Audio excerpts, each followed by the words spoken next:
Our December meeting of the Tobacco Settlement Agreement Fund Oversight Committee, and we will begin. I'll ask Representative McPherson if he will lead us in a prayer, please. Bear with me if you will. Father, we thank you so much for this day and this opportunity to come up here and to do the state's work, Father, the people's work. Father, we don't take this lightly. We would ask that you would always give us wisdom to make the decisions we make, and we realize that we're dealing with people's lives and the things that we do and the decisions we make each and every day. Father, we realized back years ago, this being the Tobacco Oversight Committee, how much families came together and was in tobacco barns at this time of the year and sold tobacco, and the time of the year, the end of the season, where we just came together and celebrated the bounty of our harvest, and we knew it all came from you.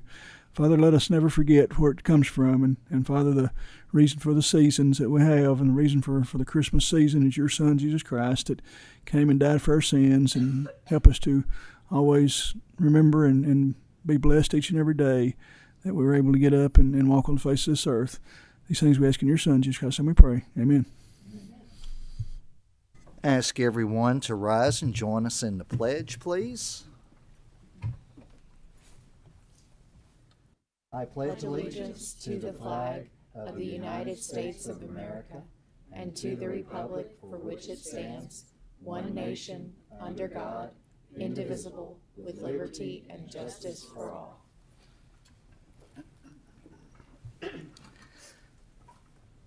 Now we will begin. Roll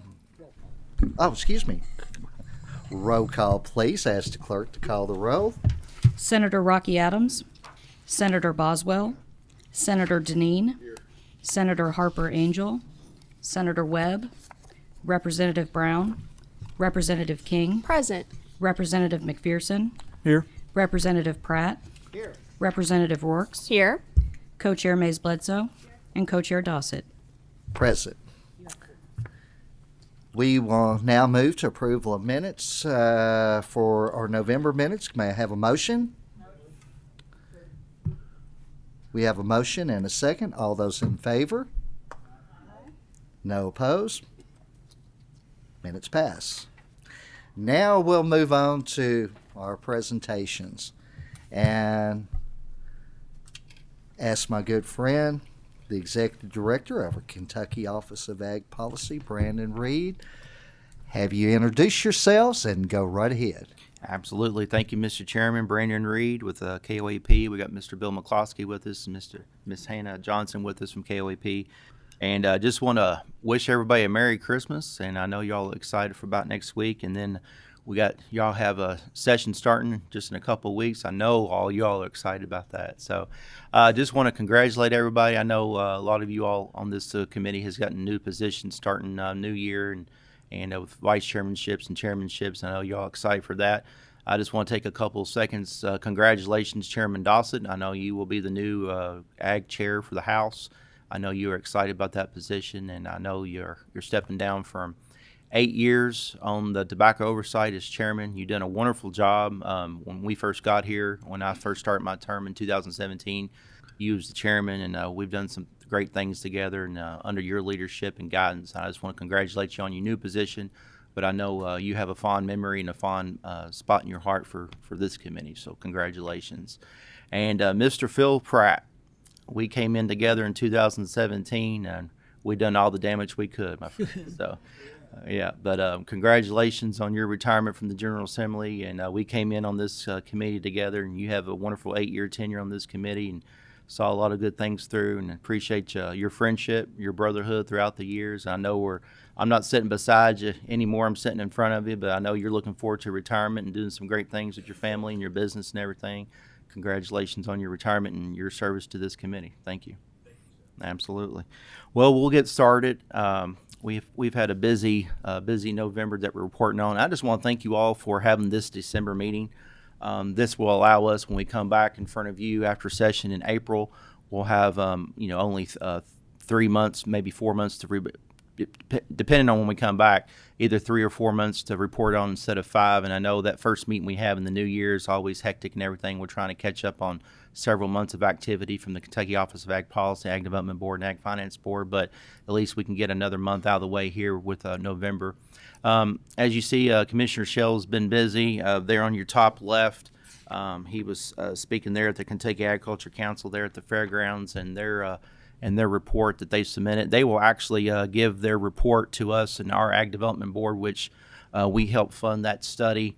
They will actually give that report tomorrow at our December board meeting, December 20th, and so they will have a few minutes there to share that report with the board, the funding mechanism for that report. So we're looking forward to that.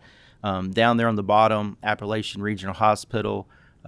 There's a new inaugural partner with us with Food as Medicine, and Commissioner Shell. A lot of us went down there in November to do a proclamation, do a partnership signing. We're doing a lot more partnerships with other hospitals throughout Kentucky, but this was our inaugural partner, so it was a good day. You had about 150, maybe 200 individuals there, and they are actually doing a partnership with the Cattlemen's Association in that area, providing hamburger meat for the hospital. So just one of the little partnerships that we had that we're trying to put a spotlight on. There in the top right is the Farm City Luncheon that Commissioner Shell spoke at. And then the bottom on the bottom right there, as you see, is Commissioner Shell did a Tyson visit, another one of our industries in the Commonwealth of Kentucky, and had a tour there and did some partnership evaluations there as also. So he's been busy. He's actually he's going to be traveling here pretty soon and doing some more economic development partnerships throughout the Commonwealth of Kentucky. So he's traveling today and tomorrow, trying to get some of those things squared away before the Christmas season starts. As always, proud of our staff, proud of everything they do. We're 16 strong, and they put a lot of time and effort and sacrifice into serving the Commonwealth of Kentucky, traveling all 120 counties, 120 counties, county council meetings we have, CAPE trainings we have, our board meetings we have. So they stay busy, but they're all smiles, and I appreciate their hard work and dedication as always, and they do a wonderful job. As for November, as you see, both boards were active and busy. $4.8 million, Ag Development Board investments into Commonwealth of Kentucky agriculture, Ag Finance through participation loans, $3.4 million there. And we have another busy board meeting tomorrow and then last Friday as well. But our staff stays busy. As you can see, some staff members attended the Kentucky Agriculture Leadership Program, Kentucky Cattlemen's Association Leadership Program. We're always pushing our employees forward to better themselves and taking opportunities where it's available to broaden their horizons, and they do a wonderful job there. We attended the 25th Annual Kentucky Women's and Agriculture Conference, and then for last month's activity, we had 12 council meetings by our staff. And then, as you can see, the Kentucky Women Agriculture Conference, there you have on the far left, you have Alexis, then Bailey and Savannah, Miss Hannah, who's right beside me here, and Miss Becca. They attended that and had a great time, I think. So, and then there on your right, you can see there on the top is our finance corporation. That's our loan review committee that we have before the board meeting. And then on the bottom there, you see last month that was our Ag Development Board meeting, and some testimony there from the Horticulture Association. So, and then there's our approvals on both sides. From the last month, as you see, we stayed busy with our investments. We're fixing to go in here in just a second with Bill's picks, top 3 picks. But Bill, if you want to touch on any of those while we're here, you're more than welcome. Well, just the left-hand side shows the investments at the county level, and then on the right you see the Kentucky Agriculture Finance Corporation. We had 17 loans approved for over $3.4 million. So the Kentucky Agriculture Finance Corporation is very popular program at this time. Since money was transferred over from Ag Development Funds into Kentucky Ag Finance Corporation in 2004, Representative McPherson, the interest rate has been 2.75% interest rate. So in this interest environment, very popular right now. And you can see 17 loans, and the beginning farmer loan program was 14 applications, and that continues to be a priority of the Ag Development and Ag Finance Board, is the beginning farmer and providing low interest or below market interest to working with lenders. And these are all participation loans where the application originates with the lender and then make application to the Kentucky Agriculture Finance Corporation. And we've grown, Representative Pratt, since you've been on in part of the General Assembly, we have grown the revolving loan program to $145 million. In a revolving loan program, and obviously it's bringing principal and interest over. Right now, we're averaging $1.5 million in principal and interest every month coming back off the loan. Over 1,500 loans since 2004, with only 4 loans having to be written off. So a good track record, and part of that is working on a participation arrangement with our ag lenders across the state. So if there's no questions, I'll move into the 3 projects that Brandon and I picked out for you to highlight. Bill, we do have a question Yes, right here. Senator Boswell has a question. Thank you, Mr. Chairman. My voice is a little messed up this morning. I'll try to make this quick. So on the KAFC loans, I don't want to go over all these. I just want to have one particular question about one. So under the beginning farmer program on the, well, I can't tell you, you kind of went pretty fast there, but for example, it says a Breckinridge County grain approved loan was $250,000. It's right there on that.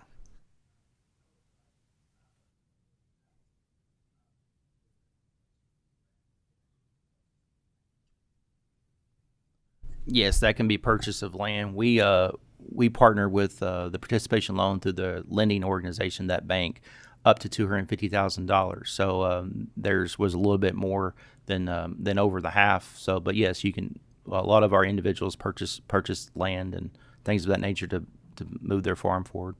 Is that usually someone you say it's a new farmer, is not usually associated with a larger farmer, maybe one of the kids or something, or is it always somebody that's kind of new into the industry? Yeah, this is our beginning farmer loan program. We have other programs where other seasoned farmers can take advantage of our operations, but this is very specific to someone that's just getting into the farming business.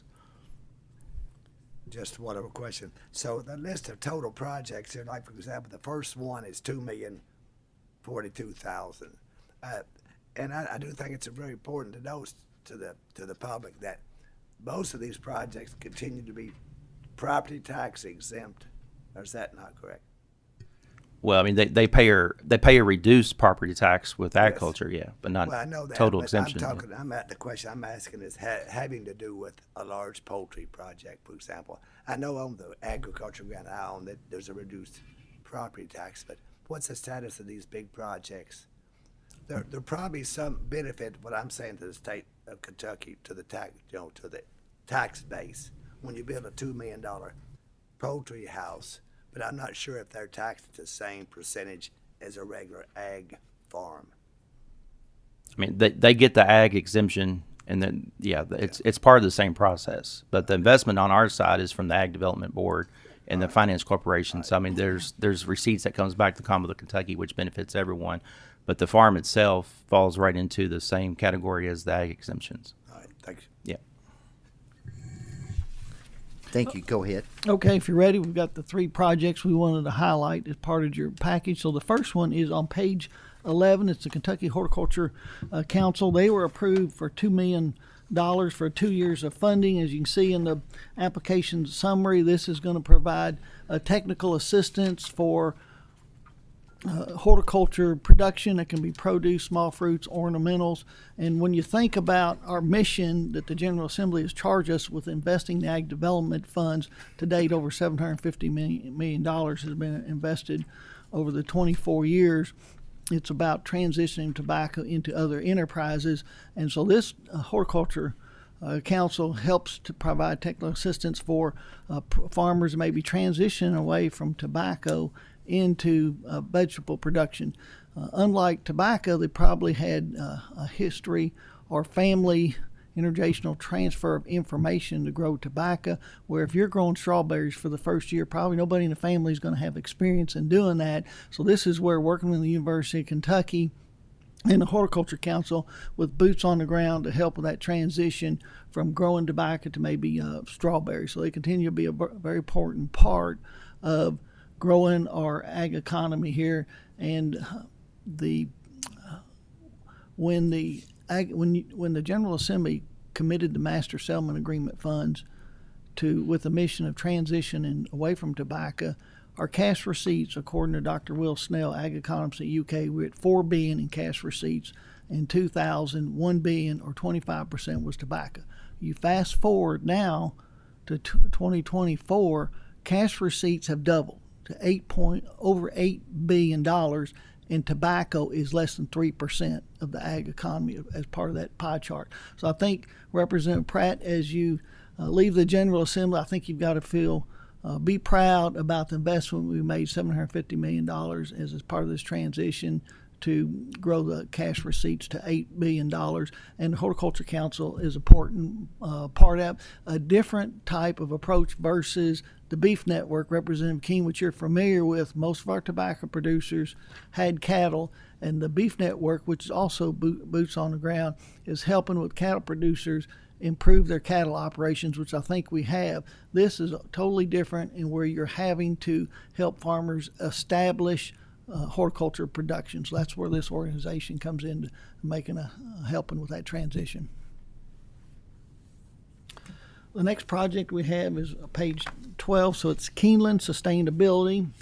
This is a $9.2 million project to purchase a gasification system. They made a request for $2.3 million from the Ag Development Board. The Ag Development Board approved this as a $1 million participation loan, where they identify a lender that helps with the construction or an installation of this equipment. When the project is complete, then the lender would provide us the appropriate documentation, and then we would wire $1 million to their lender at 2%. They'd add on 0.75% to service the loan, collect the funds, and pay us. Now, a little bit about what this project is about.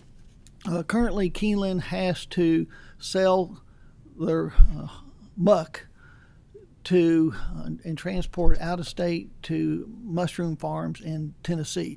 That continues to be an expensive proposition, so they're looking to make this investment in equipment that will convert biomass, in this case, Senator Bledsoe, muck, into a biochar product.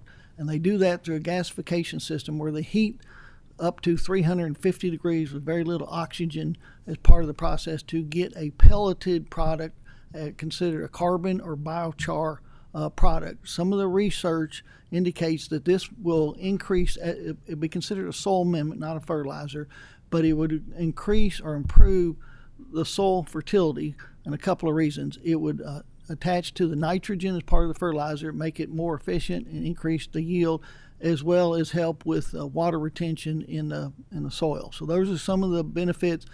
And initially they were looking at selling it to local producers, but most likely we'll have to give it away starting out.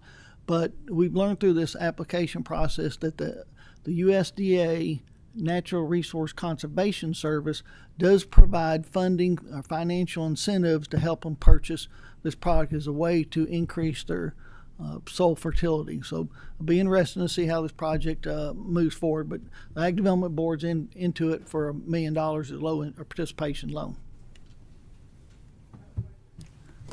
I have a couple of questions. First, we'll start with Senator Webb. Who owns Keeneland Sustainability LLC? It'll be completely owned by Keeneland.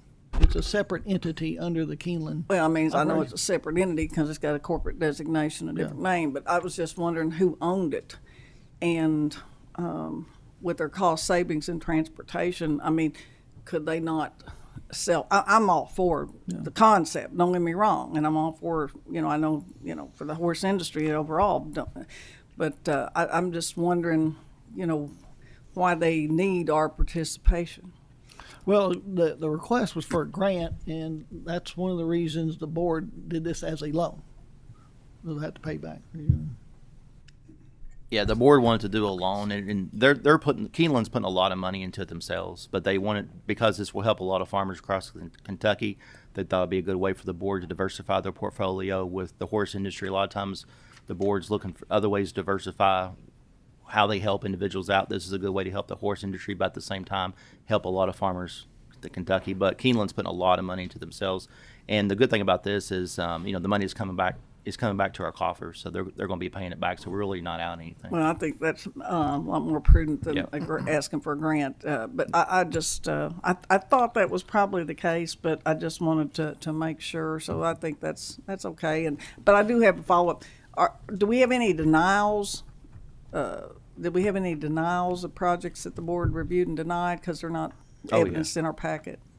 Yeah, not this month. Not November, but I okay. mean, you talking about on a regular basis? No, yeah, here, Not- in this review. Yeah. Okay, Yeah. just making sure. Yeah, Thank you. there's, I mean, depending on the month, but the good thing about if you're talking about the loan process itself, it's very intense.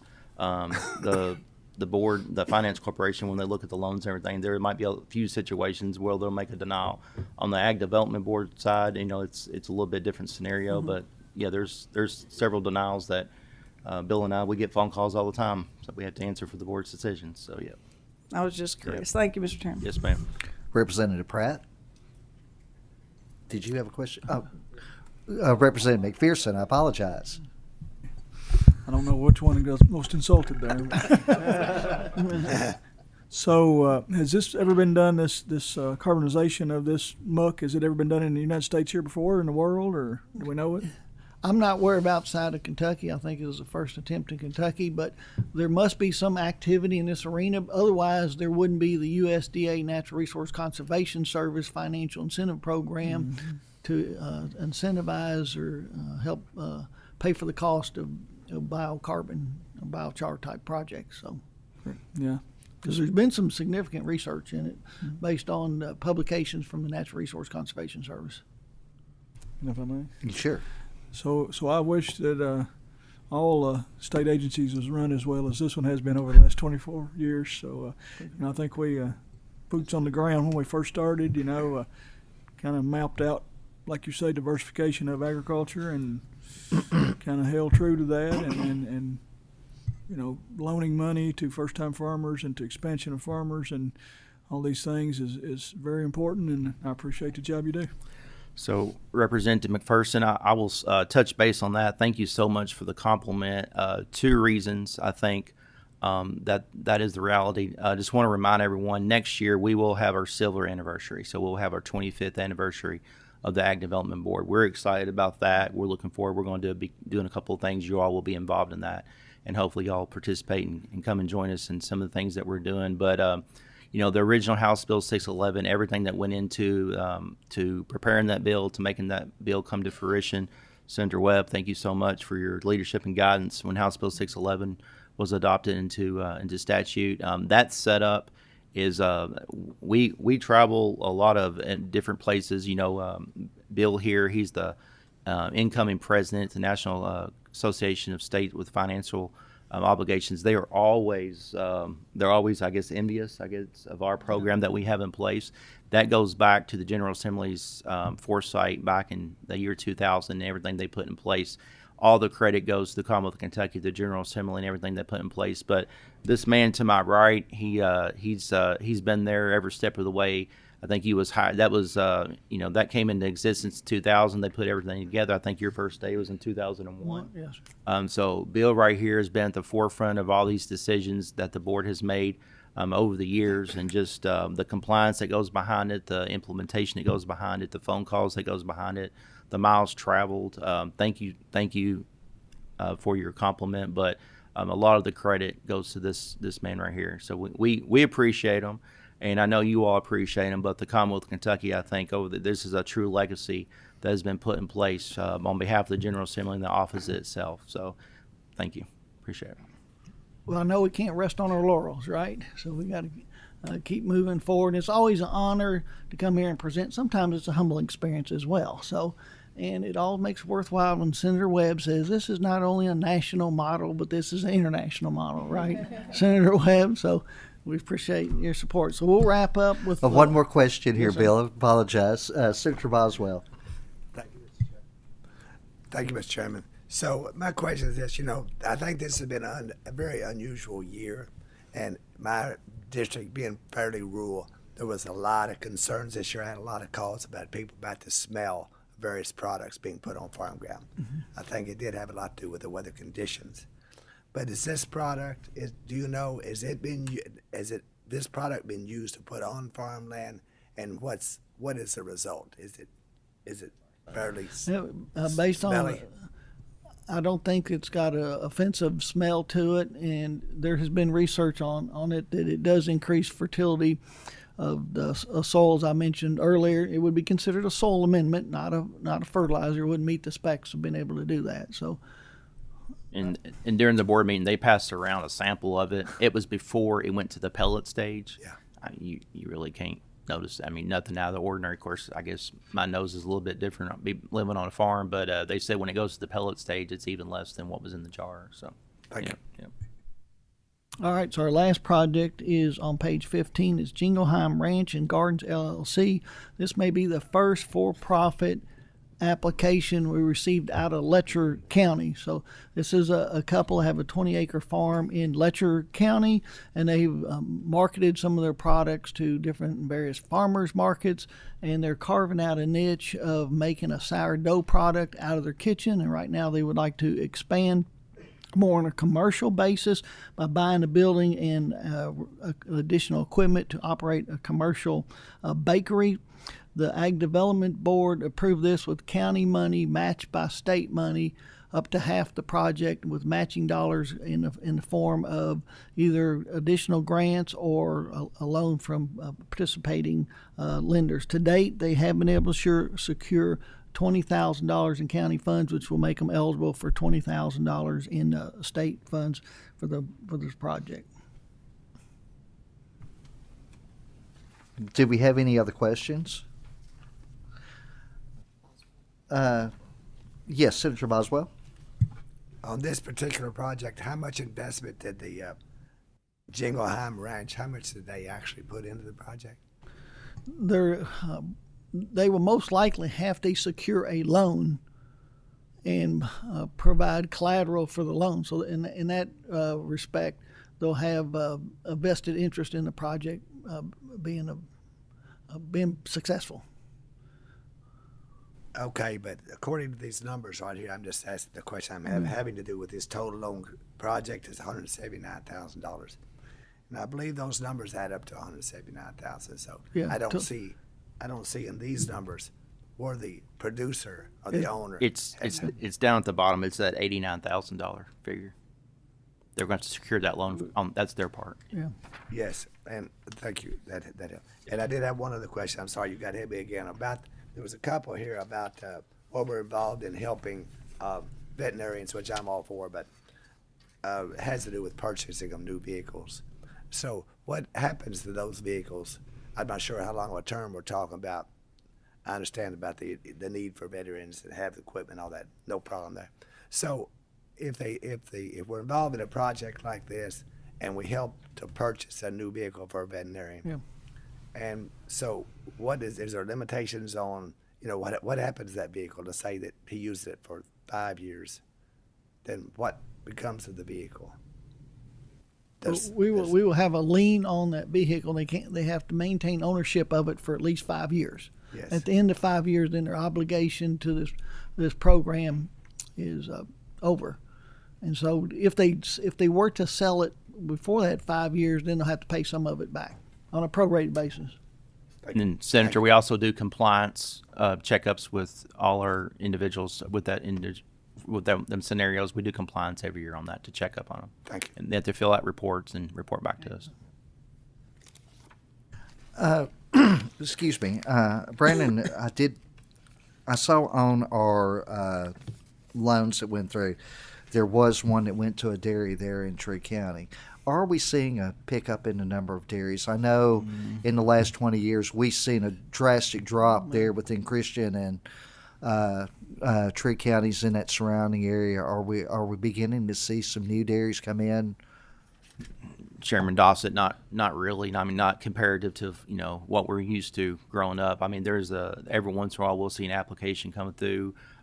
We're in talks right now with an operation that might be coming in West Kentucky that we're looking into. Really can't go into it right now. That would probably be a larger dairy operation. But I mean, it's far and few between.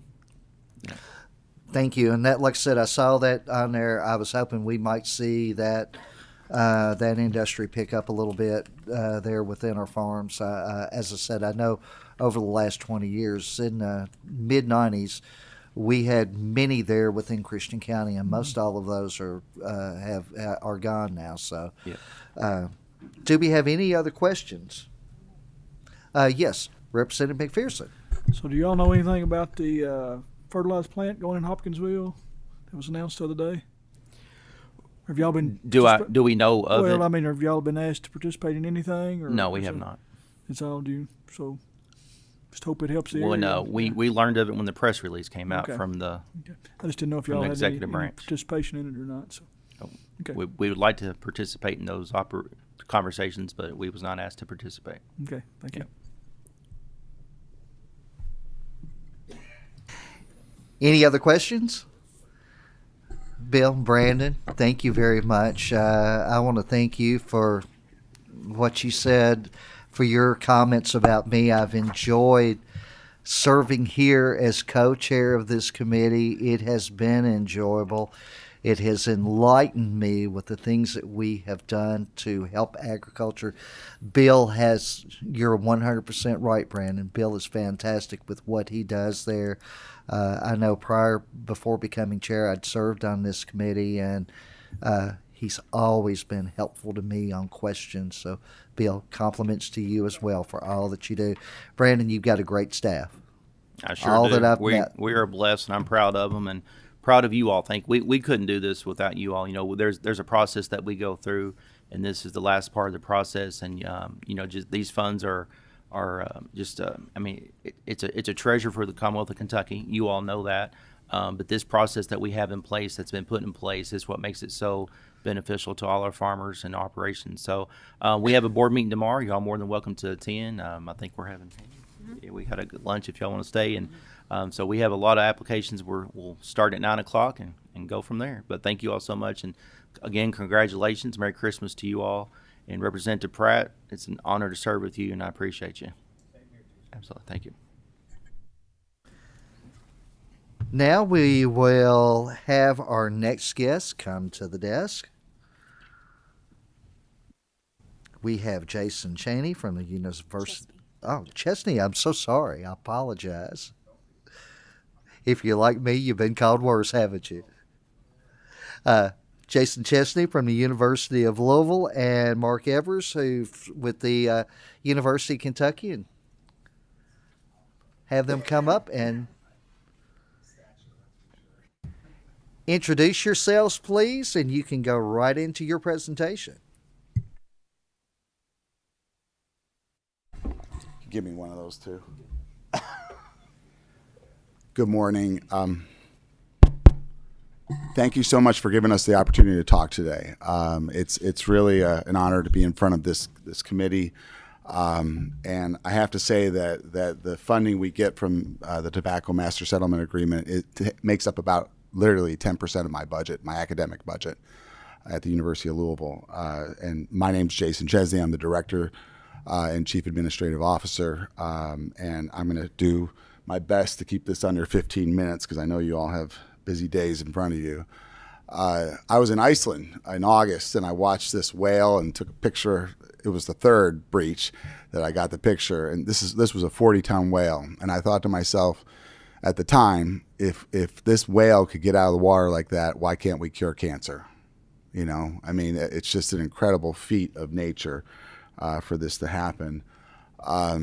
You've heard, those of you who've been on this committee for many years have heard me talk about the fact that Kentucky has the highest rate of cancer-related deaths in the country, and I'm pretty damn proud to say we are now number 2.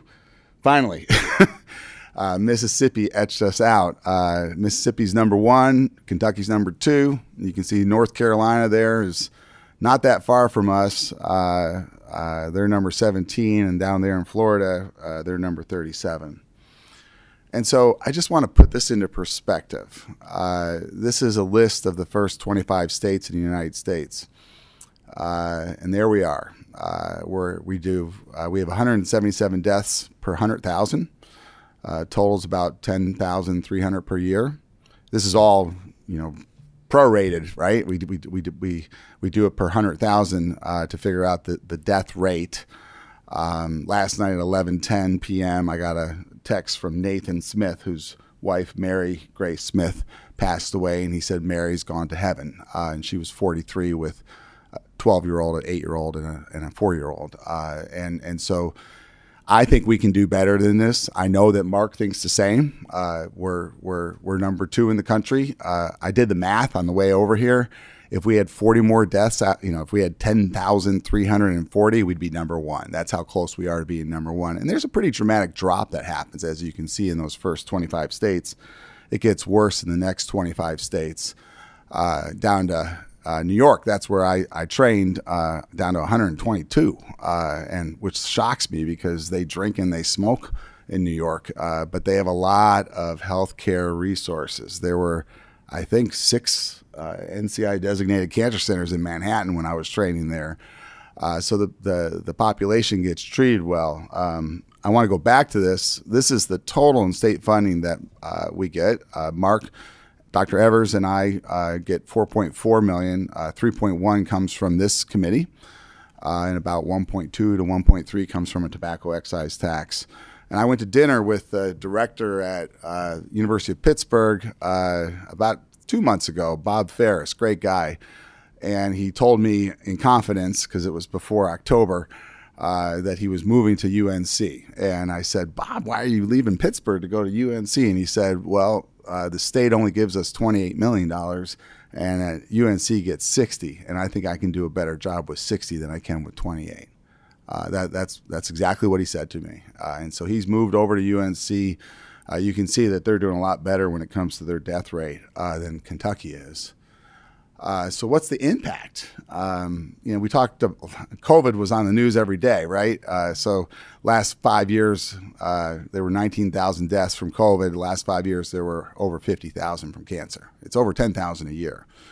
And this is from the sociologists, but apparently we all have 10 people on average who are very close to us, whether that's family members or close friends or work colleagues. The average that are just very personal, and I can I'm an introvert, but I can say that's about right for me to tell the truth.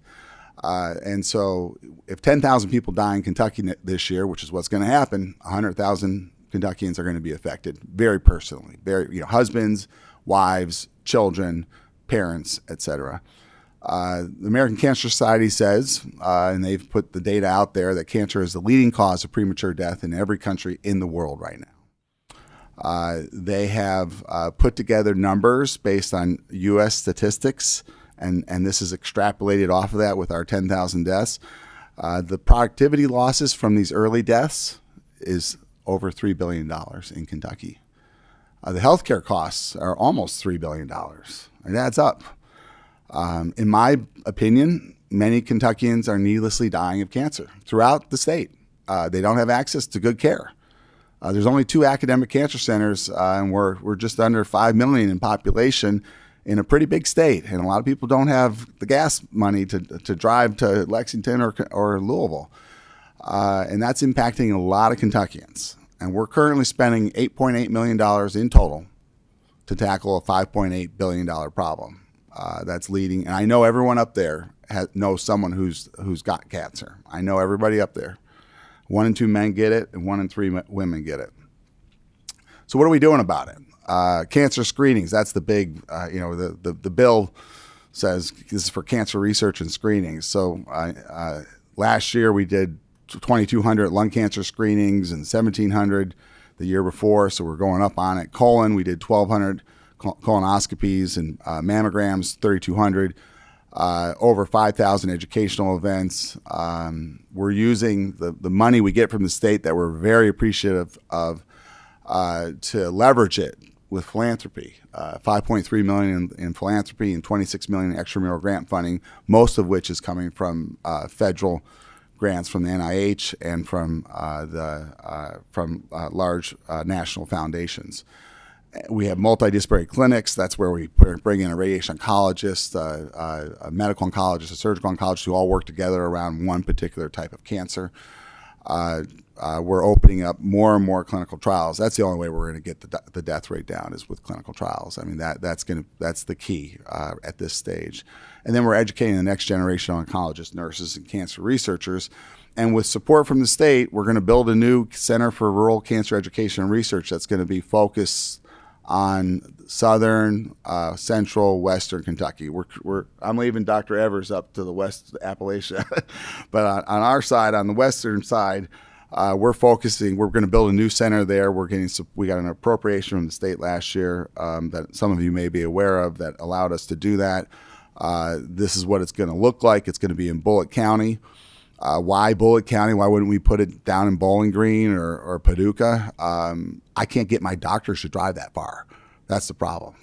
I'm putting one down in Camelsville right now. He's going to be full-time at Taylor Regional. They don't have anybody. They have nobody. And there's tons of cancer patients in that region. And that this center is going to focus on outreach, education, access to clinical trials.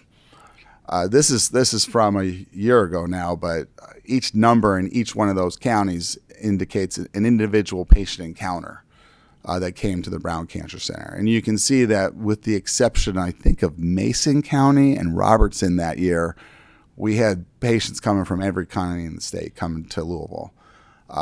Some were coming to get surgery, some were coming to get systemic therapy or go on clinical trials, but roughly 15,000 came from the western part of the state. You can see the numbers are pretty, you get into Jefferson County, you're in the 42,000 range there. And these were some of those patients. So Grayson, Adar, Bullitt, Christian, Hardin, Green, Warren, LaRue, they come from all over. A lot come up I-65. That's why Bullitt County is so handy. Like that lady from Warren County there, she comes from Bullitt County, from Bowling Green, and they come because they know that they can get care there, and that the rest of the state just doesn't have the facilities or the doctors or the specialized nurses to take care of them. I'm going to just very, very short, quick talk a little bit about one of our many programs, which is immuno-oncology. I'm very proud of. We were an early adopter of a lot of these immunotherapies that are leading to reductions in cancer deaths in the country.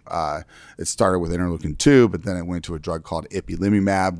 We did the phase 1 trial for that. That's the first in human trial. A herpes virus that now FDA approved, a combination of immune checkpoint inhibitors, and then cell therapies.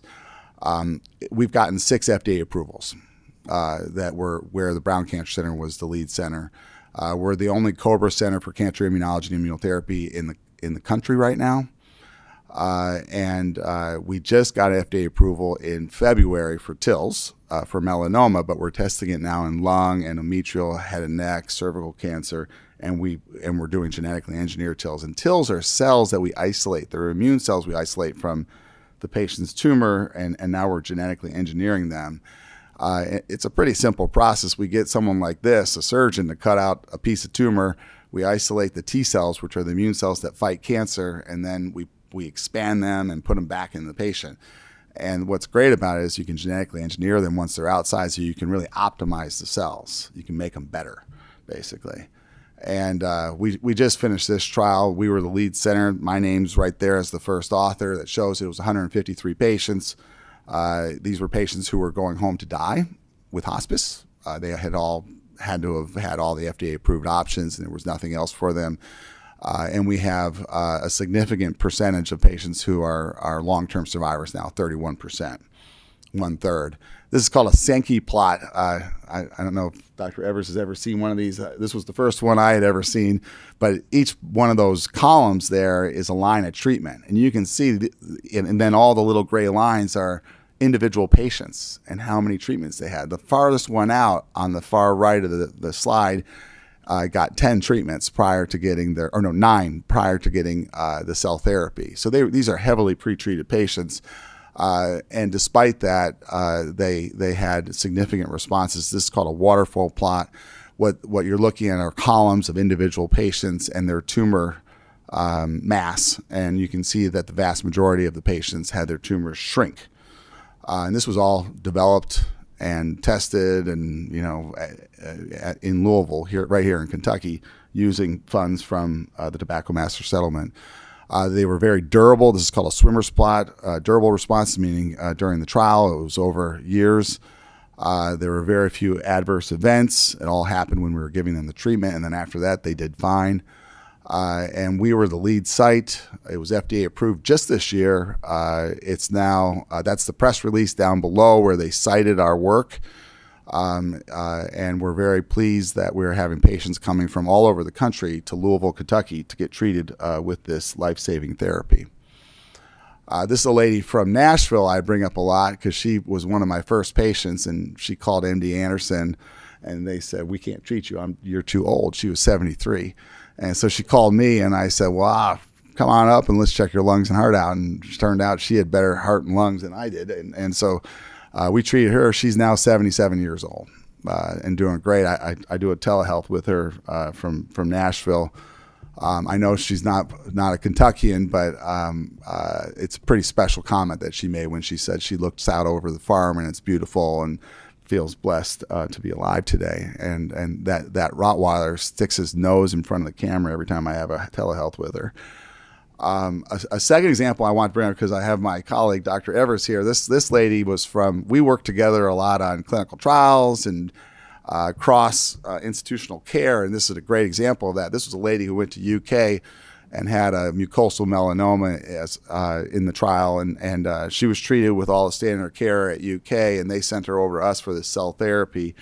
And what you're looking at up top is her chest. I don't know if this will do this or not. No, you see that big white blob on the right side of her chest? That's a tumor, and it's shrinking. And then on the lower side is an MRI, and there's a big white blob there too. That's a mass in her liver, and it went away, and she's alive and well today. But a great collaboration with the great oncologist at University of Kentucky.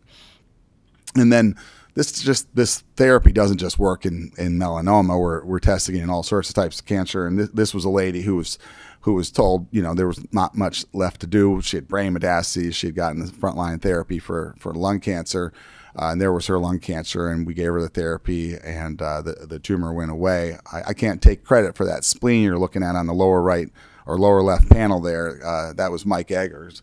There's only one Egger, I should say. Mike Egger, who cut the spleen out to harvest the tumor. And that's her name. That's her face right there. It was during the pandemic. That's Adrienne Baker. She lives near Churchill Downs. And I had to wear a mask sitting next to her because it was during the pandemic, but she's still alive and well today as well. So your money that you're sending to us is being used to save Kentuckians' lives, bottom line. Last slide. I brought this up with some of the Louisville caucus. UNC is being supported with $60 million. We're being supported with $4.5 million. We are either the number one or number two state for cancer-related deaths in the country. Number one or number two. It goes back and forth. 40 patients makes a difference. And it's time to rethink this. It's time to think about us changing that. We can do it. I know Dr. Evers can do it, and I know I can do it. I know we have great facilities and great support from this committee. But it's a matter of figuring out a way to get some more funds to the two cancer centers that do academics here. No one's talking about increasing taxes or anything like that, but if there's a way to reappropriate funding, even if it's $5,000, anything helps. But we cannot be the number one state in the country for cancer-related deaths anymore, in my opinion. Kentucky can do better. There's the tobacco excise tax brings in $1.2 million to each of the centers. We get a half a penny. I was involved in the 50-cent increase. I did an editorial in the Courier Journal. I came down here and talked to Senator Stivers. I went around lobbying. We got 50 cents, and then we got zero out of that. That a nickel would raise $12 million right now, believe it or not. A very small portion of the tobacco master settlement agreements used for the two cancer centers. And any little bit extra would be very helpful. And then Arkansas has become a leader nationally with medical marijuana. They taxed it, I think it's 3%. We're only leaving it at the sales tax, but They were appropriated $50 million this year from that marijuana tax. And medical marijuana is predominantly used by cancer patients. So it's all about sort of linking revenue with who needs it. And then my final statement is, my goal is to be number 5. I think that's a reasonable goal in the next 5 years. A bigger goal that I've said to my CEO at UofL Health is I want to drop the cancer death rate in Kentucky by 50%. I want it to go down to 5,000. I'm 55 years old right now. I'm planning to retire in my upper 60s, and I think we can do this, but we need your help. And I'll stop there and take any questions. Yes, Senator Boswell. Thank you, sir. Unfortunately, Kentucky is one of, as you already mentioned, one of we score very badly. Mm-hmm. But we also score, according to Dr. Stephen Stack, 38% of our residents are obese. 26% get no physical activity. Going on down to the most important thing, I think, is 17% of our people smoke, and that doesn't account vaping. So everything you're talking about is great to try to keep people alive. But to me, I don't want to miss the elephant in the room is that we're participating in a lot of very dangerous activities. So what do you attribute all these cancer problems we have in our state? What is the root causes of these problems? I don't know if you've been to Florida recently, but they have the same statistics you just commented on regarding smoking, obesity, bad nutrition. I believe that number one, we need to increase screening for people who do smoke. We're not going to get everybody to quit smoking. There's no question about that. But low-dose chest CTs have been proven to save lives, and I'm using part of the state appropriation to buy a lung screening mobile van like we have for mammography. But we can't use that excuse. That's an excuse because a lot of the states on this list that you're looking at right now that have much lower death rates than we have the same obesity rates, the same smoking rates. Sure, we're number 1 for smoking, but the next one down is 16%, I mean, we have plenty of smokers here, but if you go to Florida, you go to North Carolina, there's plenty of obese people smoking cigarettes. And so to me, this is about healthcare access. I think that the vast majority of the state doesn't have good healthcare access. I have to raise money, donations, that I give myself out of my paycheck, by the way, for gas cards because patients don't have gas money to drive all the way to Louisville to get treated because there's no place else for them to go. They're going to these places where they don't have good care. I mentioned Taylor Regional. I was on the phone with their CEO on Monday. He said, I don't have an oncologist. He needed a medical. So I actually one of my medical oncologists is now going to work there. Not to interrupt you, but no, that doesn't cause cancer. What I'm getting at is what's causing us to be where we are. What's causing the people of the state of Kentucky to be number 1? Or number 2, I guess we are. 40 farmers? More deaths, we would have been number 1 this year. Is it chemicals from farmers? I mean, is it something else? I think it's lack of health care access. That's not causing cancer, though. People get cancer, but we can cure them of their cancer if they're treated with immunotherapies, or if they get if the cancer is caught early, a surgeon can cut it out early. So I don't believe. Sure, are there environmental toxins? Yes. Do people smoke cigarettes, and that's not a good thing for lung cancer? But only 1 in 8 1 in 8 heavy smokers get lung cancer, right? So 7 out of 8 don't. So that's why it's kind of continued. But those rates have dropped. I mean, in the last 20 years, I don't know if it's from the excise tax or if it's from education, but the smoking rates in Kentucky have dropped dramatically over the last 20 years. I believe that the vast majority of deaths that happen in Kentucky from cancer are preventable with screening, with good care, with healthcare access. And we don't have it because we're not UNC. We're not getting $60 million from the state. Thank you. Yep. Well, so the last thing I want to say about this is that I'm here today as part of the tobacco settlement. Mm-hmm. And so, we're looking at what's being spent from the tobacco settlement funds for cancer research. And originally, when this was originally set up, I guess maybe they set money aside for this cancer research. And most of the things that come before us will have to do with Agriculture. Right. Yeah. Yeah. $3.125 million came to each of the 2 cancer centers last year or this year. But I'm assuming that the Tobacco Master Settlement Agreement, the initial goal was to right the wrongs that the tobacco companies did by increasing the nicotine in cigarettes. And the best way to do that is all those people 20 years ago who were smoking cigarettes, right, because they were hooked to cigarettes with the nicotine, are now dying of lung cancer. And guess who's taking care of those people? The 2 guys sitting at this table. Senator Webb.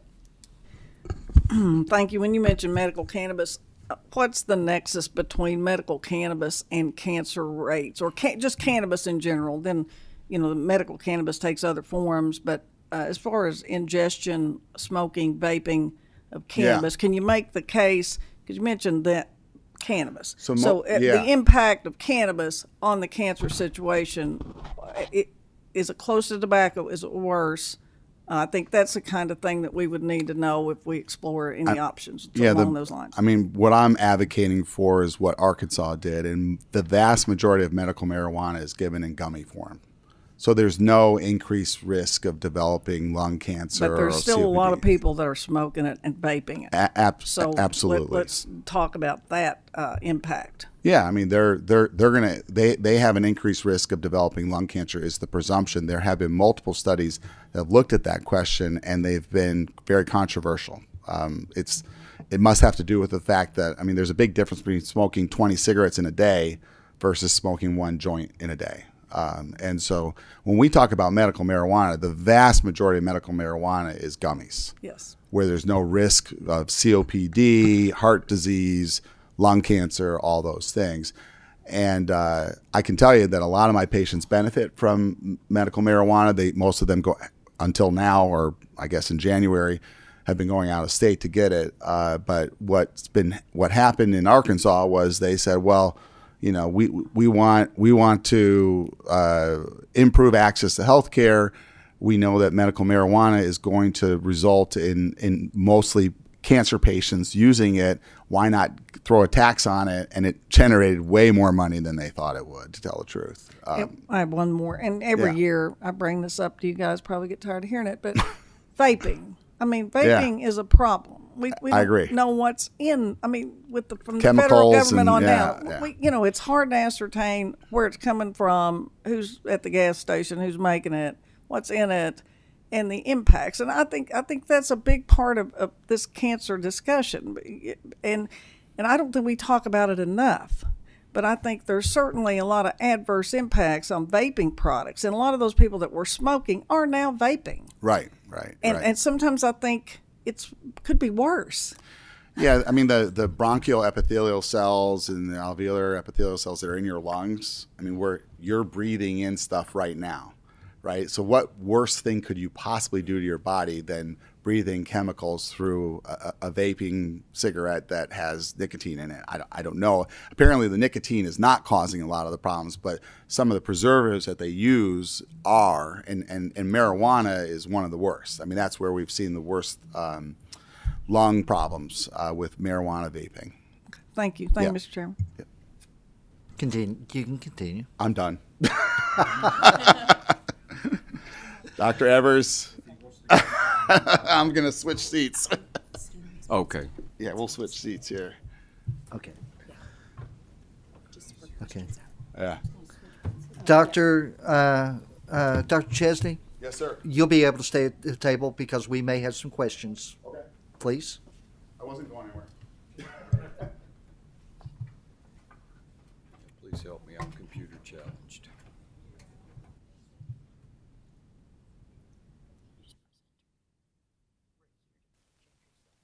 Okay. Are we ready to go?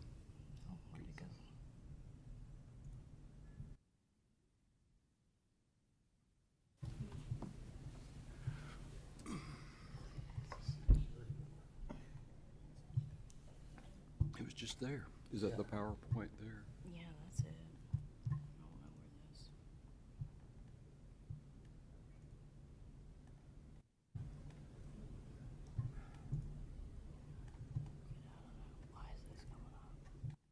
some sort of security alert. Yeah, and I don't know how to get to it.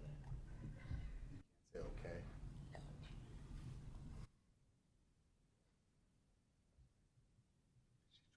Clicking on your dock. Hmm?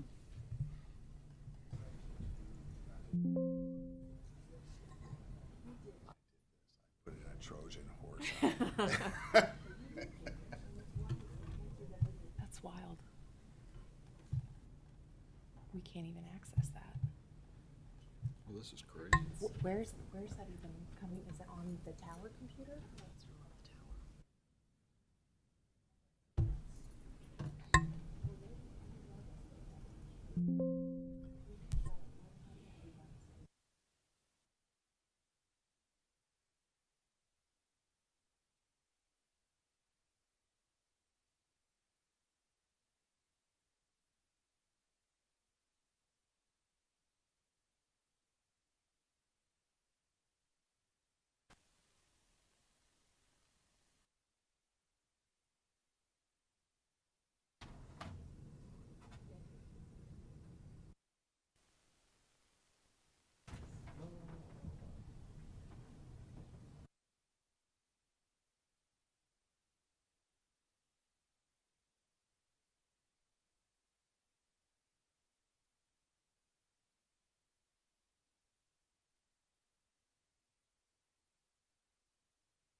Okay, after some technical difficulties, thank y'all for bearing with me here. I'm computer challenged, so I appreciate the help. My name is Mark Evers. I'm a surgical oncologist, but I've been director of the Markey Cancer Center. Proud to be director of the Markey Cancer Center now for a little over 15 years. So thank you for your support. We couldn't do it without you, as Dr. Chesney said. So the mission of the Markey Cancer Center, I put this up every time just to remind everybody, I start every presentation with this, is to reduce the cancer burden with a focus on Kentucky and its most vulnerable populations through research, prevention, treatment, education, and community engagement. I just want to emphasize that certainly our cancer center, as Dr. Chesney has talked about as well, we do a lot of great clinical care, but we're also a research institute, and we spend a lot of our effort as well trying to keep patients out of the hospital in prevention, treatment, education, and community engagement. I think Dr. Chesney's done a fantastic job talking about the cancer burden in Kentucky, so I'm not going to talk about that. All I have to say is thank God for Mississippi, okay? So anyway, just to let you know a little bit, and you probably already know this, but from the Markey Cancer Center, we consider ourselves to service the entire state as well. And about 97% of our patients come from Kentucky. and about 50% of our patients come from eastern Appalachian Kentucky.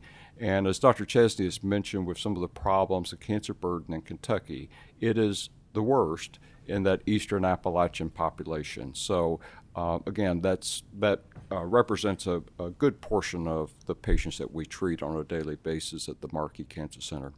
Just again to thank you, impact of state funding is huge. We were able to achieve NCI designation about 11 years ago in 2013, and then most recently in 2023, achieve comprehensive status. So all of these funds really help us to make a national impact, make a state impact. I'm also really proud of the fact that we've been in the top 50 best hospitals for cancer care for 8 straight years now. Let's see. Okay. Yeah. So again, this has been a real journey. I've been really proud to be part of this in terms of Markey and where we've gone over the past 15 years, and particularly in the last 10 years. So as I mentioned, in July 2013, we became the 68th NCI designated cancer center in the country. I think there are now 72 NCI designated cancer centers. A lot of them are located on the east and west coast, as you can see, not as much in middle of the U.S. And as with any NIH grant, you have to renew that on a regular basis. So every 5 years, we have to submit our 1,000-page document, and we have reviewers from the NCI who come and spend a day with us and go over in great detail, in terms of what we're doing and how we're progressing. We renewed our designation in July 2018, and then in July 2023, we're awarded NCI comprehensive status. And of the 72 NCI designated cancer centers, we became the 55th comprehensive NCI designated cancer center. So again, I thank you for your support and over the years. Just real briefly, in our 2023 review, where we had NCI site visitors, they found a lot of positive things, and the thing I'm most proud of is what they said is that we're taking care of our state better than any other academic cancer center out there. I would say that what we have in terms of outreach, education efforts that resonated very well with our reviewers. They were impressed with what we're doing with large underserved populations, and they were impressed with our hospital systems and our ability to interact with rural cancer systems throughout Kentucky. So what does it mean to be NCI Comprehensive Cancer Center? Well, it just means sort of taking it to the next level, really.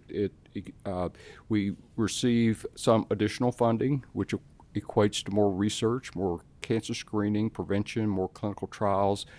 It's really an increased draw of patients from the region as well as nationally, increased ability to attract nationally and internationally recognized cancer researchers and oncologists, more opportunities to offer cutting-edge early-phase clinical trials, expanded opportunities for special initiative grants, and increased private donations.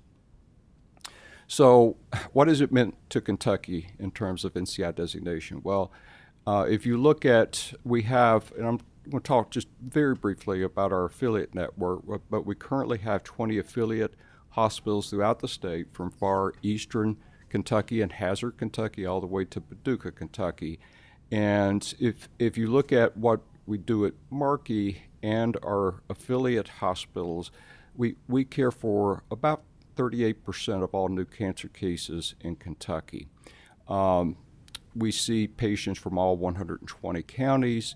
We have patients accrued to our clinical trials from 108 of our 120 counties. So the other thing is, Markey's clinical growth, national reputation, we've seen almost a 70% increase in our outpatient visits over the past 10 years, almost 80% increase in total unique patients. And the thing that I have to say, all these awards are great, the U.S. News and World Report, but when I came to Markey 15 years ago, we were seeing quite a few patients out migration. So they would be headed down south to Vanderbilt or Ohio State or MD Anderson or Roswell Park, you name it. And I really am proud of the fact that no Kentuckian needs to leave the state for world-class cancer care, whether it be at Markey or the Brown Cancer Center. So I'm just going to talk again briefly just some of the things I'm proud of that have happened over the last year, and certainly have happened with help from you all and your support. Our latest affiliate, I mean, believe it or not, our VA hospital in Lexington, there hasn't been a lot of interaction, I would say, over the years, and part of that is political or, from a federal government type thing. But I'm really pleased with the fact that we've had a wonderful relationship over the last year with our VA health system. And I'm really proud of this because we're servicing 83,000 veterans across central Kentucky. They have about 500 newly diagnosed cancer cases annually. The other thing that again, I'm really proud of. We have at the Markey Cancer Center, you see how we've increased the number of patients and the number of outpatient visits, and all of that has happened in sort of the same footprint of space that we've had now for 20 plus years.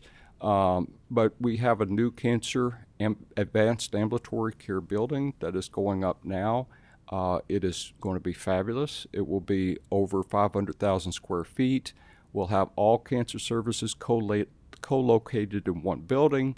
Right now, what happens, patients get dropped off. If you've been to the Markey Cancer Center, you may go to 4 to 5 different buildings to get your care, okay? Because you'll go to one building to see your physician, to another for radiology, to another for lab. And that just speaks to the fact that we've gotten so large. We've had to renovate spaces in different areas, which really makes it inconvenient for our patients because, we have patients from eastern Kentucky coming from counties of 2,000 people. So coming to Lexington is like you and I going to New York City. It becomes very daunting if they're trying to go to 4 to 5 different buildings to get their care. But with this new building, the patients will be dropped off at the front door. They'll walk into the door, and all the services will be located in that building. We'll have our clinics, laboratory, all of imaging, radiation medicine. We have a hugely expanded precision medicine unit where we conduct our early phase clinical trials. There will be ambulatory surgery. We'll have some shelved space for future growth as well.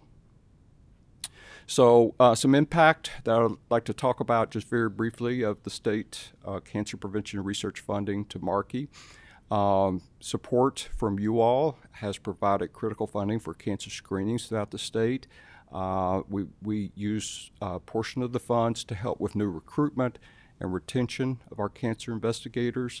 I mean, it's a very competitive environment out there, so there's a pool of talent that you want to be able to attract. It's like the basketball teams or whatever. You're always looking for that talent, and sometimes convincing folks to, once they come to Kentucky, they see the great charms and they see the wonderful countryside, but just getting them there can be a challenge when you're competing with New York City and Los Angeles and places like that. So pilot funding you all help support some pilot funding for new cancer research projects and then funding for clinical trials.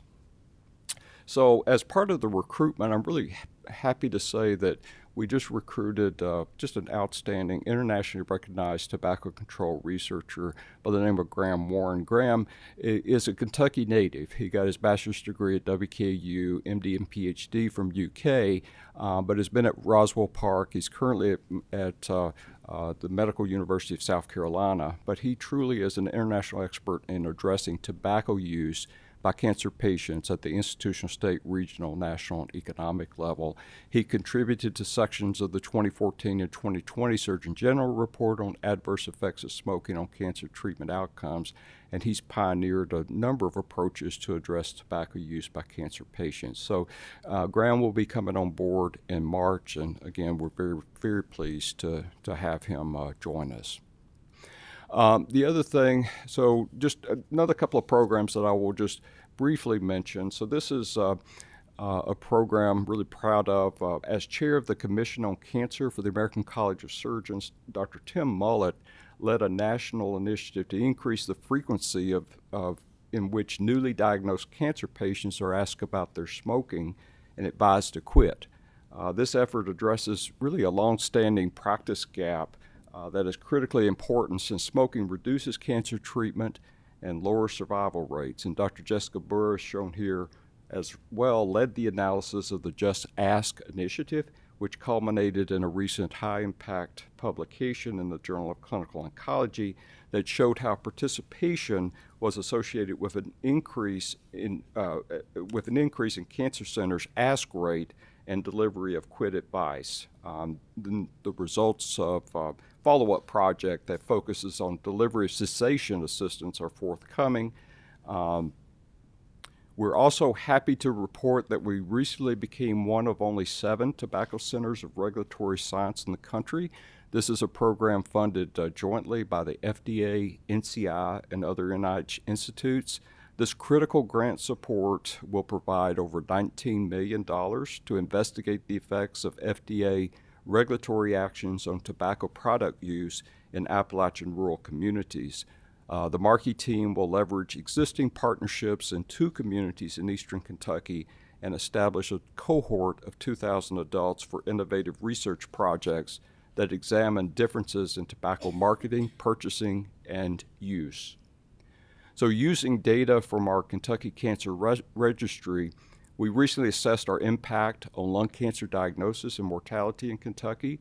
Notably, Kentucky's late-stage lung cancer incidence rates have declined at a rate that is 1.7 times faster than the U.S. rate. So this means that patients are still getting lung cancer. There's no doubt about that. But what we're doing is shifting that curve and now diagnosing the cases earlier at a more treatable stage. But what I'm really proud of as well is that the region with the most dramatic improvement is Appalachian Kentucky, where rates have declined 2.3 times faster than the U.S. rates. This dramatic decline is a direct result of a focused statewide lung cancer screening effort conducted by the Markey Cancer Center and the Brown Cancer Center, and working together with a network of partners across the state. And from Markey's standpoint, it's been supported by a grant from Bristol Myers Squibb.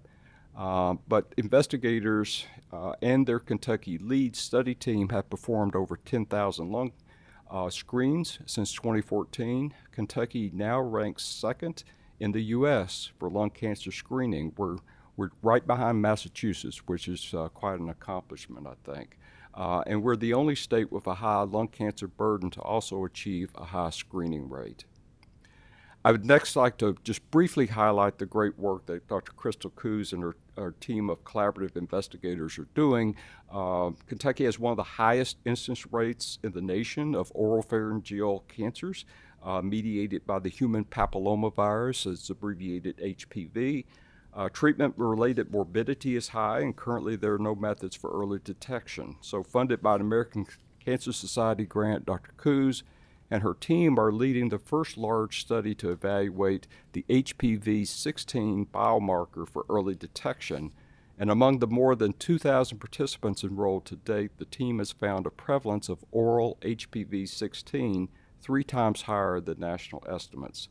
These investigators recently received funding from the Department of Defense to expand their study to our veteran population in what is really a historic collaboration with the Lexington Veterans Administration. And this practice-changing work has the potential to develop methods for the early detection of oropharyngeal cancer. And we're also excited to announce a new cancer survivorship research initiative that's led by Dr. Lori McLeod. State funds have helped us to enhance and expedite ongoing projects. We support guest speakers and 2 staff. And early outcomes include successfully competing for one of only 10 NCI administrative supplements to assess the state of cancer survivorship care in alignment with national standards. And I just present this because, again, this is a program that I'm hugely proud of. This is our NCI-funded Markey Action Program. that is dramatically impacting the lives of Appalachian undergraduates and high school students, the majority of whom are from impoverished backgrounds. To date, 155 students from 40 of the 54 Appalachian counties have completed the program, and of the 75 undergraduates, 35 have matriculated to medical school. 10 of these students are now in residency programs, with at least 6 of those planning to practice in Kentucky. 4 students have matriculated to pharmacy school, 4 to graduate programs, with 1 student achieving a PhD in cancer biology. 44 of the 48 eligible high school students have matriculated to college, and many of whom are the first in their family to attend college. So again, very proud of this program. Early on, the state helped to support this, which is now, as I said, supported by a large NCI grant. So I will just very briefly just say that we're all about Kentucky. That's who we are. We're very proud to take care of the citizens of the state, but we're more than Kentucky as well. We have an international presence. Our investigators have collaborations with investigators at 47 other cancer centers. 68% of our publications represent collaborations with investigators in the U.S. and around the world. And we also initiated a global cancer consortium where we have partners include Brown University, Mayo Clinic, Kansas University. We've got international cancer centers in Taiwan, India, and Brazil, and a new partnership with Ukraine. So I will end there, but I just want to say that your support is so appreciated, and I hope that we can count on your continued support. So thank you very much. I'm happy to answer any questions. Thank you very much. Senator Mays Bledsoe. Thank you, Chair. A couple comments and a couple questions, if you don't mind. First, thank you both for being here and presenting. Dr. Evers, in particular, as a Lexingtonian, your leadership at UK Markey has been absolutely incredible and has moved it from a cancer center to a premier cancer center. And you are exactly right on people outside the state. My dad died of multiple myeloma 20 years ago this January, fought for 8 years, spent a lot of time at Mayo Clinic in Rochester, a lot of time at Dana-Farber at Harvard, because there wasn't the capacity to do that here. That's hotels, that's travel, that's sick time. It was an expensive endeavor to make that effort. Exactly. But we got 8 years instead of 4, so you do what you have to do to extend your life. Exactly. And having that here in Kentucky for those who don't have that options, even if it is from Paducah to Lexington, is still better than outside our state. So with both of you doing that work, I think it's really critical.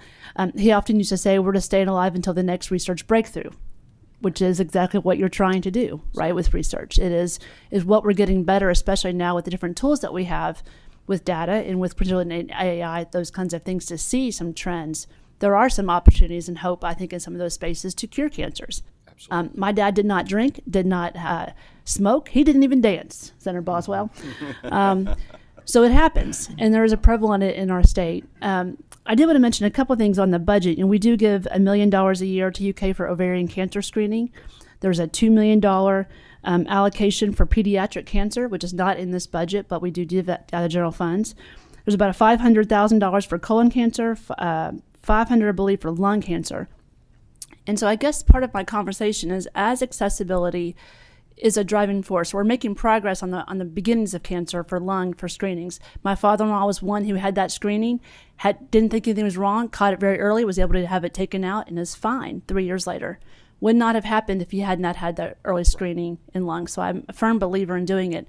How do we make a difference in the screenings to actually translation of cancer rates dropping? So what does that look like? When you say we need better accessibility throughout the state in some of these areas, what does that number look like? My guess is $500,000 is not getting where it needs to be. We did a study. It was published. Will you hit your mic, sir, so everybody else can hear you?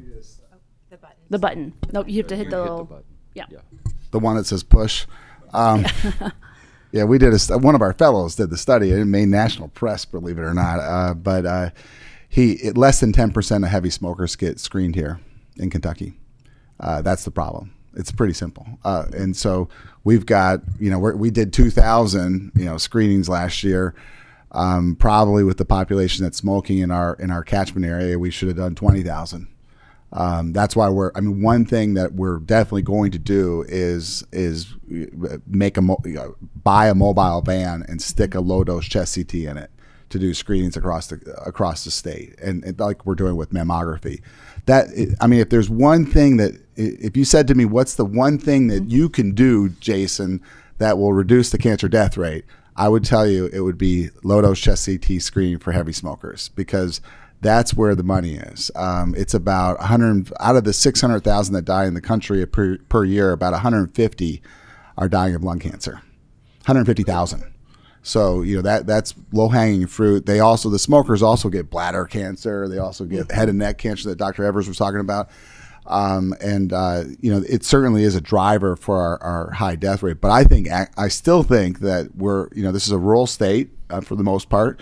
And there's poor access to high quality health care that you can get in Lexington, you can get it in Louisville, but if you live in Paducah, you're not going to get it unless you drive up there. And I know all those oncologists down there. They're good doctors, but they're a jack of all trades. They're doing everything. They're doing breast cancer, lung cancer, pancreatic cancer. So what would be is the barrier really that they don't want to have this screening because there's a fear of once they know, and I've met some people like that. Who don't want to go to the doctor, who know they're heavy smokers, who kind of say, well, I'll just pretend this doesn't exist until it's too late, which I realize is not the smartest move, but I think there's some people kind of like that. My second point is, so how do we, if the mobile unit is a kind of an idea, for fun for now, for a quick, we get them out there, how do we get them to come and do it? Is there incentive based? Well, we do it with Mammo now, and what we do is we drive the Mammo van to events. And we do free mammography.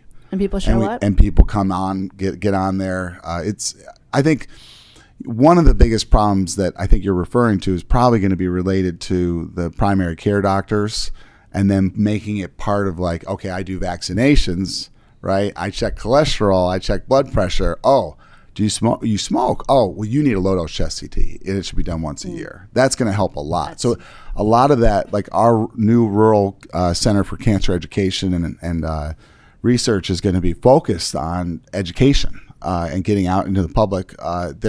You mentioned all these other sources of funding, and I'm aware of all of those. Yeah. You didn't mention KCP, Kentucky Cancer Program. That's an additional couple million. But I was really talking about the two cancer centers and the amount of funding that they're getting, because you saw, Mark's presentation was incredible, and you saw all the great things that are happening with, I would say, a relatively small investment from the state for when it comes to cancer. Totally agree. So, I'm sorry. I just want to add just a couple of things to that as well. I think that our affiliate network really helps. But the other thing is, and to your point, is how do you get people really into screening programs and things like that? Because sometimes if you're coming from the ivory tower, so to speak, with your white coat on, there's an issue of distrust. Okay, so what we have found really that is helpful, we work with community churches because the local community feel safe in that environment, and we've also spent a lot of time and effort training the people, the neighbors, who then talk to their neighbor about screening, but we found that to be the most effective, because I can go and preach, but it just doesn't. It's not like your neighbor saying you really need to have that done. The other thing that I think, a great thing that you all did is the Medicaid expansion in the state. That has helped us tremendously because of we've seen an increase in people who are getting colon screens now, mammography, lung screens. So we very much appreciate that. I think that, and I mentioned the other budget items because most people on the committee probably don't know. Yeah. Even though I appreciate your goals, and I think that's a really interesting point, is that working with churches, working with community centers, how could be most effective with the resources that we have? Right. Maybe inside tobacco, maybe outside in general fund. That helps get people the resources they need and get it early. And I think both of those ideas are good ones that I think Jim and I are going to chase down a little bit. So thank you very much. Thank you. Thank you, Chair. Thank you. Senator Webb. Thank you. First, I want to thank you for considering 3 of my 4 counties in the Apple group, Carter, Boyd, and Greenup. I think we have a high traditional incidence of cancer in that area, and I think and smoking as well. So I think that's going to be helpful, and also your presence with King's Daughters, University of Kentucky, new. I think it's going swimmingly well at this point. But you mentioned ovarian cancer screening. I've been a participant in that for a long time with Dr. Benagel's program, and I was wondering if that's going to expand at the King's Daughters area, because we do have such a high incidence population there, and we do have a lot of women that have to assemble and travel, and we have to fund their transportation to be part of the program. Yeah, that's definitely the plan. I mean, we not only we receive state funds for helping with ovarian cancer screening, but quite a bit of philanthropy as well. So we're able, with some new funds from philanthropy, to be able to expand to a number of other communities. Even our extension homemakers up there actually raise money and Right. organize bus trips for our That's exactly women right. to do that, because we have such a high genetic propensity there. And I myself, my mother's 20-year cancer survivor, ovarian cancer survivor. So Right. we really appreciate it, but I'm hopeful that will happen. Yes, ma'am. Thank you. you. Thank you, Mr. Chairman. Representative Brown. Thank you, Mr. Chairman. Dr. Chesney and Dr. Evers, thank you very much for your presentation. I think it's the last two meetings of tobacco settlement that I've attended, or that we've had. My mic is on. Yeah, okay. That we've had have been very insightful about how tobacco settlement money is being used, and I think we ought to do better at announcing this and making the state at large aware of what tobacco settlement money is doing and the improvements it's making in the quality of life for citizens in the Commonwealth. So thank you very much for the presentation. Thank you, sir. Hopefully we can do better going forward, identifying more funds and Yeah. making a larger impact, because there's an impact being made. Their lives being saved, or their lives being, the quality of life is being improved by what it is that we're doing with our flagship university, this University of Louisville, University of Kentucky, in getting done what we're doing. And I think we need to emphasize more what the results that we're getting out of tobacco settlement money. Thank you very much, Mr. Thank you, Chairman. sir. Senator Boswell. Thank you, Mr. Chairman. I'd like to make one comment, then I have a question. So, I'm not really sure how much I'm talking about now, the legislature, how much we really want people to quit smoking. And I'm sorry to say that, but we do receive a large amount of income taxes from these processes. So we're going to deal with this in the future. Now, my question, so you mentioned earlier about it, it's a very large percentage of people from these countries. I'm sorry, my mic was on. So, your operation, now I'm getting back to kind of a budget thing. So as far as the research, the cancer research parts of your whole medical operation, do y'all separate the, we'll say, profit or loss from your cancer research facilities from the rest of the hospitals, or do you operate separately? And if you do, then I would assume that you're at the end of each year, as far as the income and expenses you have in your program, how are you doing there? Because that's what we're looking at when you're talking about more money is, are you making any money or are you losing money? I'm assuming it's a loss. The two institutions operate very differently, but for us, for University of Louisville, we have an academic budget that we have no choice but not to create deficits with. I mean, Kim Schatzel would not allow that, right? And neither would our dean. The hospital itself, we're hitting a big loss right now. The UofL Health is, because we're building a $183 million new hospital downtown. Basically, that's an extension of University Hospital. The cancer program will have 2 floors in that hospital. So they're experiencing a loss, but there's no such thing as profit in academia that I'm aware of. I don't know, Dr. Evers. Oh, I wish there were. Yeah, there's a contribution margin that you could argue for. I mean, we certainly from our budget, we're very well supported from our institution, but that really goes to keeping the lights on and taking care of patients on a daily basis, funding physicians to come in to take care of that. But really, the state helps provide essential resources. Our Kentucky Cancer Registry, Kentucky Cancer Program is huge, helps us to do more screenings.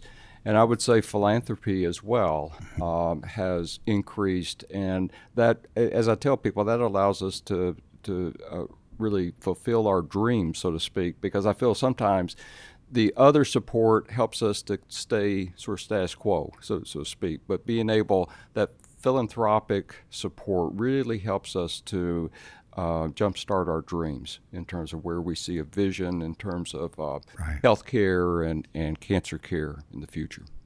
Well, thank you so much. And it was I know both institutions do an excellent job. Thank you, sir. Thank you.